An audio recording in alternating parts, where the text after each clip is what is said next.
Welcome to Brain Secrets in the Age of the Brain. The science of brain function has uncovered amazing informational bits about the human brain.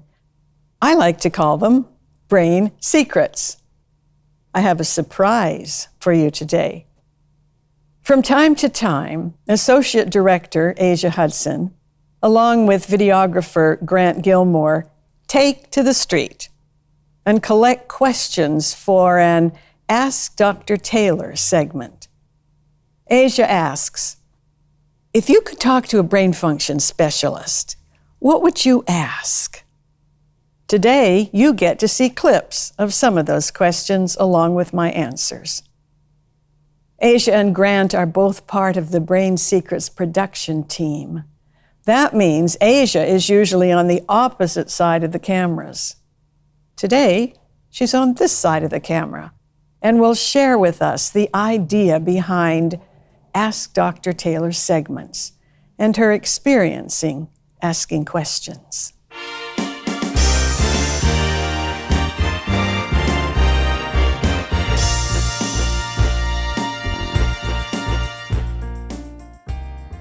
Welcome to Brain Secrets, Aja. It makes me want to laugh because as assistant producer for Brain Secrets, you're usually on the other side of the camera. So it seems a little strange to actually have you sitting out here with me, and I love it. It does feel a little strange. I'm trying to keep my composure because this is not typically where I'm at. You know, as you said, I'm on the opposite side of the camera, so it's very different having all the lights in my face, and you're such a professional, so I'm just going to be relaxed and following your lead. Good. I like that. Now, I want to know how the production team came up with the idea of taking a microphone and going out on the street. And as I recall, you were asking people, if you could talk to a brain function specialist, what would you ask? Tell me how that happened. So the idea kind of came about because we were trying to figure out something new and a new direction to take for what we typically do for the work that we produce with you and for you. And I kind of wanted to try to do something spontaneous and something very different and kind of fresh. And another big motivator was getting you out from behind your desk, seemingly, in a way. So being able to take you to the streets to get your brain's opinion on other brains' opinions was a very interesting perspective that we kind of came up with. And it's very exciting to go out there and talk to people, especially since the pandemic, you know, and things are opening back up. So it's nice to go out and have interaction with people and to ask them, you know, if you could ask a brain function specialist a question, what would you ask? And it's funny because initially we were concerned that people wouldn't really get it, but surprisingly, more people got it than we expected. And we have so many great questions. And a lot of people are also like, how does the brain work? And that was the question that we were afraid of, like, everybody answering. But there's been so many diverse questions about sleep or mental health, how weather affects your brain, and a bunch of other things. So it's really nice to get even a young, millennial perspective. And I think that right now we're in the age of mental health and mental health awareness, but I don't think a lot of people consider how much your brain has to do with mental health. Oh, Aja, your brain has everything to do with everything, and that includes mental health. So, Yeah.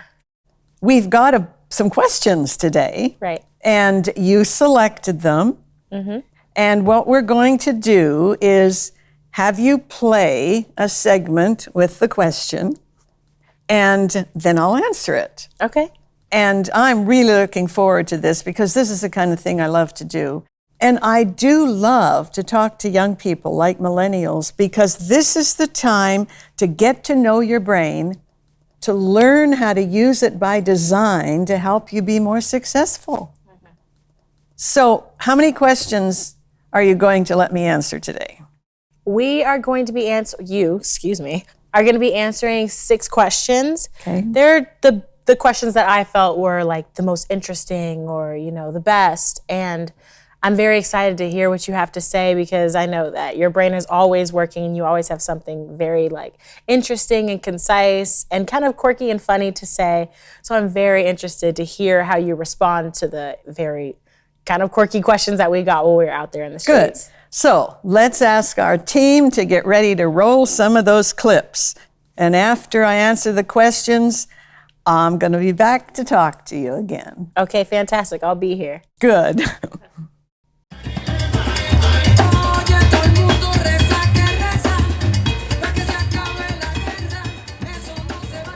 What's up, everyone? I'm Aja Hudson. We take to the streets and allow random people to ask us questions about brain function. And then we take those questions and send them back to the desk of our world-renowned brain function specialist, Dr. I'll tell you Arlene one thing, Taylor. Aja. I'm glad you're doing this, not we are here me. at beautiful Santa Monica Pier, allowing anybody who wants to ask us a question up to the plate to ask us a question. Let's see what kind of questions they have for us, and more importantly, for you, Dr. Taylor. All right, so we're going to get somebody to ask a question. Okay, are you sure? Okay. So the question is, if you could talk to a brain function specialist, what question would you ask her? I'd probably ask how come like everybody has different thoughts, and you know what goes through those thoughts and what causes such strong thoughts and emotions. That's an awesome question. And what was your name? Elisa, thank you so much for that question. We can't wait to send it back to her desk and see what she says. Let me begin with your first question, Elisa. The answer is fairly straightforward.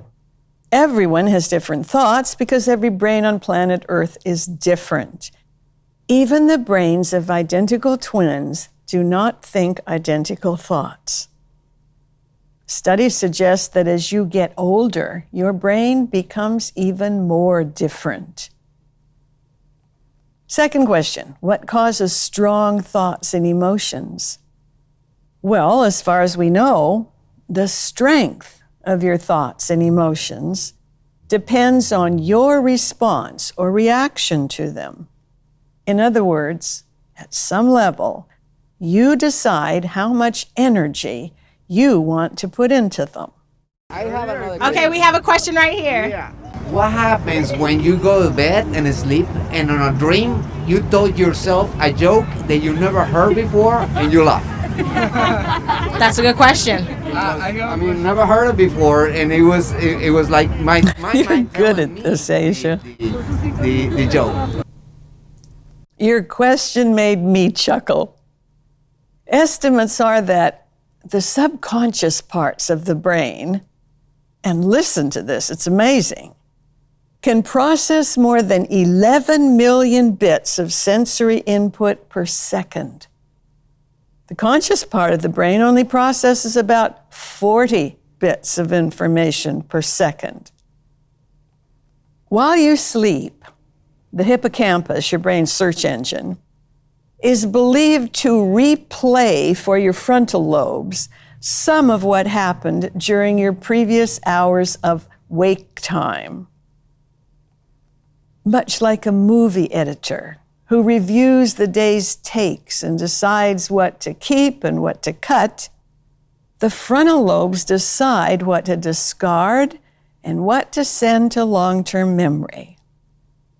Perhaps that joke came into your subconscious, and the frontal lobes, thinking it might be important to you, replayed it for you in your dream. Your brain must have a good sense of humor because you laughed, and your brain knows you and what you like. I don't know. What are deja vus? What are deja vus? That's a great question. Okay. Does anybody else have a question? Okay, you want to try again?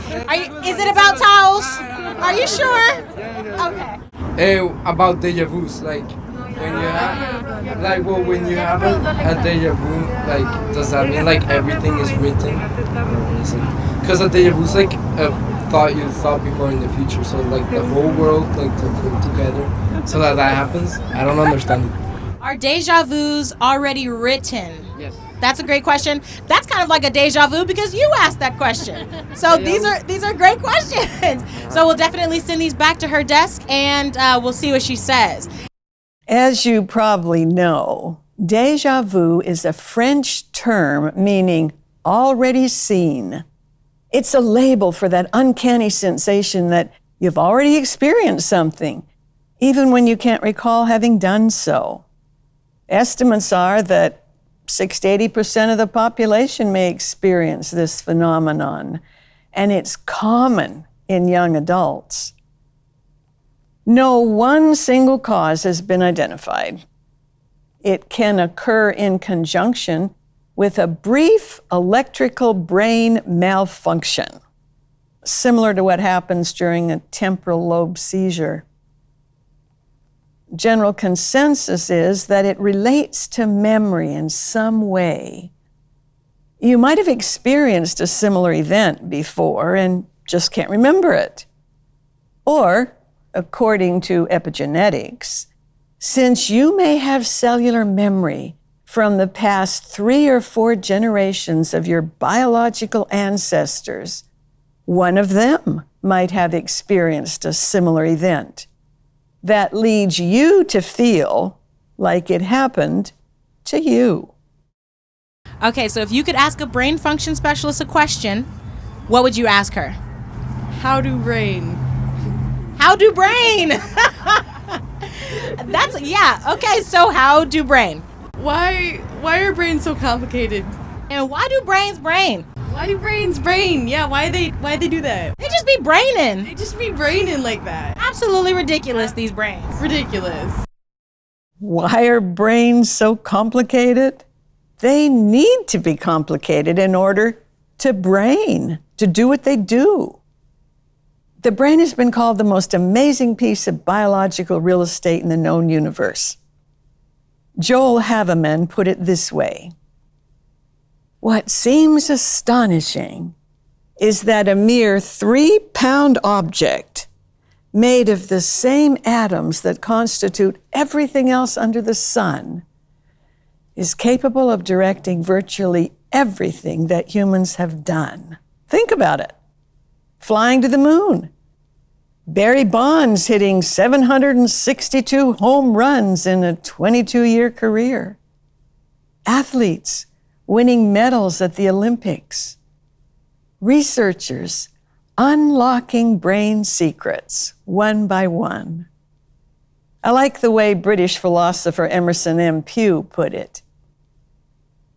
If the human brain were so simple that we could understand it, we would be so simple that we couldn't. In case you haven't noticed, I'm in awe of the human brain. Why do brains brain? That was a clever question. You used the word brain as both a noun and a verb. If you had asked how brains brain, I would have said that the brain has not seen fit to release those how secrets as yet. Why do brains brain? That reminds me of a Kevin Hart commercial where he checks his mailbox, opens the letter, and then starts shouting the news to all his neighbors. One of them responds rather mildly with, "I'm right here. Why are you shouting?"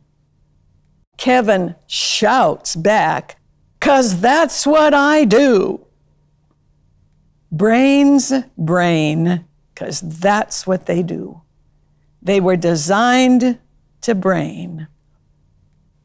The brain creates the mind, apparently rather early during gestation.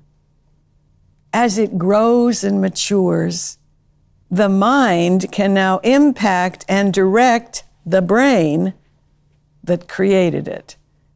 Go figure. Should I sing? Can I ask you a question? Can I ask you a quick question? Hello. Can I ask Oh, you're so funny, Aja. I have a question. Dr. Arlene Taylor, PhD. When you sing, does that have any indication on your mood? Is singing something people do when they're happy or when they're sad? My mom has a theory that only happy people whistle and only happy people sing. But some of the best music I've ever heard is from sad people. What about that? Well, some people never whistle or sing, happy, sad, scared, or mad. Studies about whistling, and there are not many, found that more men than women whistle. Music scholars refer to whistling as momentary musical performing, which also includes drumming a beat on the desk, humming while doing some tasks, and singing in the shower, which incidentally has been found to have a very calming and refreshing effect on the brain, soothing the nerves and elevating the spirit. The choice of tune appears to reflect the whistler's mood or is chosen to alter or enhance their mood. Some humans tend to whistle to break up the silence, the humdrum, the normal and boring, or to entertain themselves. Others whistle while they work. The 1937 animated Disney film Snow White and the Seven Dwarfs suggested that whistling provided a pace for cleaning up the place. And in The King and I, whistling a happy tune was a way to cover up being afraid. In Universal Pictures' Les Miserables, the song of angry men was about people who will not be slaves again. So bottom line, people whistle or sing for many different reasons, each likely as unique as each person's brain. I hope you had as much fun with that as I did, Aja. It just really was interesting to do something that different, and I loved the questions. I did. Did you have a favorite yourself of those 6? Not to sound biased, but the whistling question was mine, and I really did like that question, especially that's something my mom is always asking me, or saying to me rather, that she thinks that people who whistle or sing are always happy. And I'm like, well, even on my sad days, I whistle and I sing. So it was really great for you to address that and answer a question that I had. And you're allowed to ask questions just because, you got the mic and you're the assistant producer doesn't mean you can't ask a question. And so many come to me when other people are asking questions. I know. So somebody will ask a question and then I'll think of a sub-question to that question. In the future, I'm sure there'll be more questions that I ask in the interim when I'm doing, the Ask Dr. Taylor segment. But my other favorite question was, why do brains brain? And there's just something about that even though it's kind of like a simple and minimal question, it is also so broad to me. It is. And it's a great question. Why do brains brain? So I love the way that you answered that as well. That's great. Yeah. So thank you so much for being on Brain Secrets with me, this time on this side of the camera. And I can hardly wait till you get more questions and we do another segment. Me as well. I love being here. I'm gonna have to get used to all the lights, like I said, but it's a learning process. And my brain's opinion is that I can do this. Absolutely you can. And here's a brain secret. When the brain has done something once, it's always easier to do it a second time. Now that's the good and the not so good. Because if it's something good, this is how you get better, by practice. Right. If it's a behavior or a substance that you're taking that's not so good, it still gets easier every time you do it. So yes, on the next episode, you're gonna be just a pro. I appreciate your faith in me as always. All right. Okay, thank you so much. And thank you, our viewers, for watching. Perhaps you will encounter Aja Hudson one day and get to ask a question. Unimpaired, The brain likes to ask questions because it's curious, and it knows the fastest way to learn is to ask a question. That's a brain secret. Watch for another Ask Dr. Taylor segment on Brain Secrets.